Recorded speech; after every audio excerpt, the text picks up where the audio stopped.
अब अपनी पोजीशन बनाए रखना।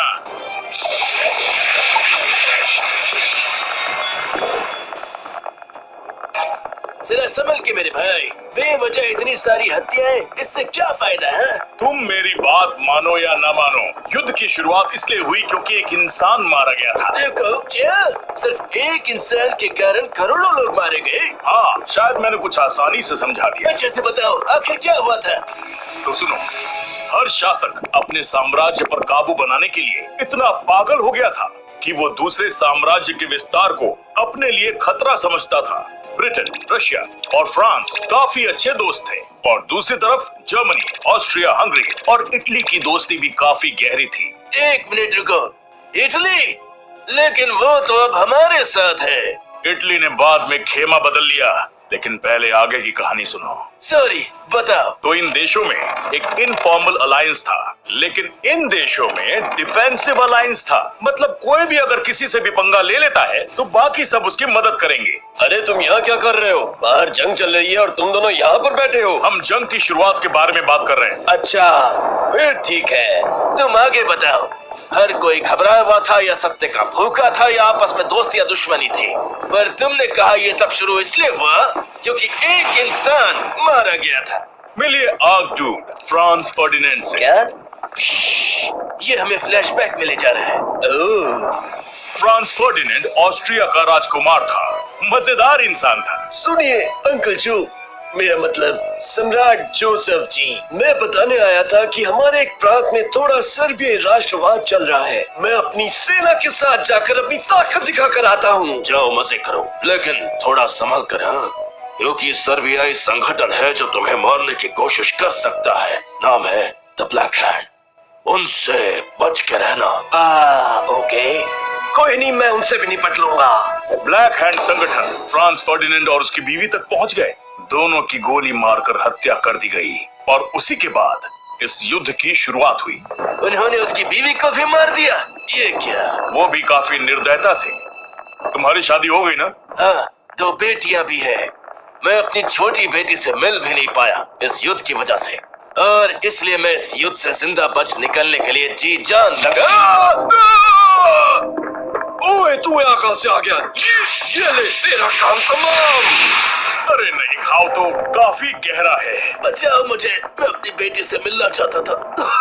हमें डॉक्टर के पास जाना होगा। नहीं, रहने दो, मुझे बचाने के चक्कर में तुम दोनों मर जाओगे। मैं डॉक्टर को लेकर आता हूँ, तब तक तुम इसका ख्याल रखो।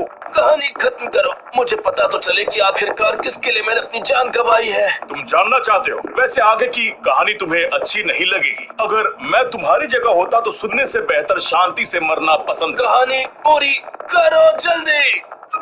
तो सुनो, पहले तो उन लोगों ने इस बात की परवाह नहीं की कि फ्रांस मारा गया है। वैसे ये बात अच्छी नहीं है, इसके बावजूद वहाँ शांति नहीं फैली थी। लेकिन फिर सर्बिया, ये तुमने क्या किया? मेरे भतीजे को फोड़ दिया। बात तो सुनो, मेरी सरकार के कुछ लोग तुम्हारे खिलाफ शायद साजिश रच रहे हैं। देखो, मैं समझ सकता हूँ, मुझे इसकी अच्छे से जांच करवानी होगी। ओके, तुम्हारे देश में जाकर, वो भी अपनी सेना के साथ। ओके, लेकिन आप ऐसा नहीं कर सकते। मैं अपने साम्राज्य का विस्तार, मेरा मतलब बदला लूंगा। लेकिन ये तो बस शुरुआत थी। जर्मनी, तुम यहाँ क्या कर रहे हो? मैं तो बस टहलने निकला था। जर्मनी, सर्बिया ने मेरे भतीजे को मार दिया। चीजें इससे ज्यादा जटिल है। आपको चिंता करने की कोई जरूरत नहीं है, क्योंकि सर्बिया अगर आपको चुनौती देता है तो मैं आपके साथ हूँ। ओह, शुक्रिया मेरे दोस्त, बहुत हो गया। सर्बिया, हमले के लिए खुद को तैयार कर लो। तुम यहाँ क्या कर रहे हो? मैं तो बस टहलने निकला था। रशिया, ये मुझ पर हमला करने वाले हैं। वो इसलिए क्योंकि इसने मेरे आपके भतीजे को मार दिया। गाइस प्लीज ऐसा मत करो, मुझे सर्बिया पसंद है, और अगर तुमने इस पर हमला किया तो मुझे भी अपनी सेना की ताकत मजबूरन दिखानी पड़ेगी, वो भी तुम पर। लेकिन अगर तुम हमला करोगे ऑस्ट्रिया हंगरी पर तो मैं तुम पर हमला करूंगा, समझे? इसका मतलब ये है। रुको, मैंने हमला तो कहा ही नहीं। तुम यहाँ क्या कर रहे हो? मैं तो बस टहलने निकला था। फ्रांस, जर्मनी मुझ पर हमला करने जा रहा है क्योंकि उसे लगता है कि मैं उस पर हमला करने जा रहा हूँ, क्योंकि वो सर्बिया पर हमला करने जा रहे हैं क्योंकि इनके भतीजे द आर्चड्यूक की हत्या हो गई है। क्या से क्या हो गया? हाँ, किसी ने सोचा भी नहीं होगा। अरे तुम कहाँ से आ गए? अरे रिलैक्स, मैं तो तुम्हारा काम तमाम करने आया था, लेकिन फिर मैं तुम्हारी कहानी सुनने लगा। इस युद्ध से किसी का भी लाभ नहीं होने वाला। मुझे अफसोस है कि मैंने तुम पर गोली चलाई। प्यार और युद्ध में सब जायज है। क्या मैं भी बाकी की कहानी सुन सकता हूँ? हाँ, क्यों नहीं? आओ बैठ जाओ। ठीक है, कहाँ थे हम? याद आया। एक सेकेंड, रुको रुको रुको रुको। तुम इस पर हमला करो, मैं तुम पर, और ये इस पर, ब्ला ब्ला ब्ला। क्या? और क्या चल रहा है यहाँ पर?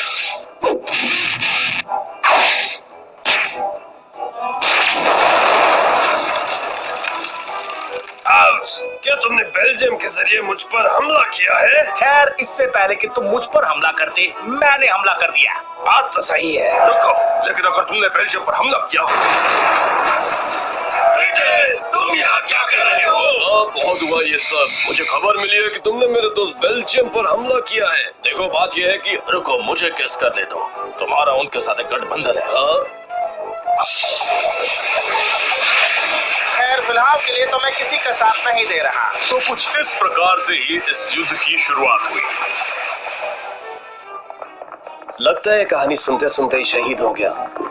बेचारा पूरी कहानी भी नहीं सुन पाया। ओह, शायद ये अच्छे के लिए ही हुआ। ये काफी दर्दनाक कहानी है। तुम्हारे देश में सब कैसा था? मतलब युद्ध शुरू होने से पहले। सब काफी जोश में थे। सबको लगा कि हम अपने सहयोगियों का साथ देकर देशभक्ति का अपना कर्तव्य पूरा कर रहे हैं। सभी को लगा था कि ये युद्ध जल्द ही खत्म हो जाएगा। लंदन भी ऐसा ही था। पूरे देश में जोश का माहौल था, लेकिन हम सब तो कुछ ताकतवर और सत्ता के भूखे शासकों के हाथों की कठपुतलियां थे। उन्होंने हमें उकसाकर अपने लिए लड़वाया। उम्मीद तो यही है कि आने वाली पीढ़ियां इतिहास की सिर्फ वही कहानियां नहीं सुनेंगी जो उनके देश उन्हें सुनाना चाहते हैं। बिल्कुल, ताकि आगे आने वाली पीढ़ियां वो गलतियां ना करे जो हमने की थी। इसी बात पर चीयर्स।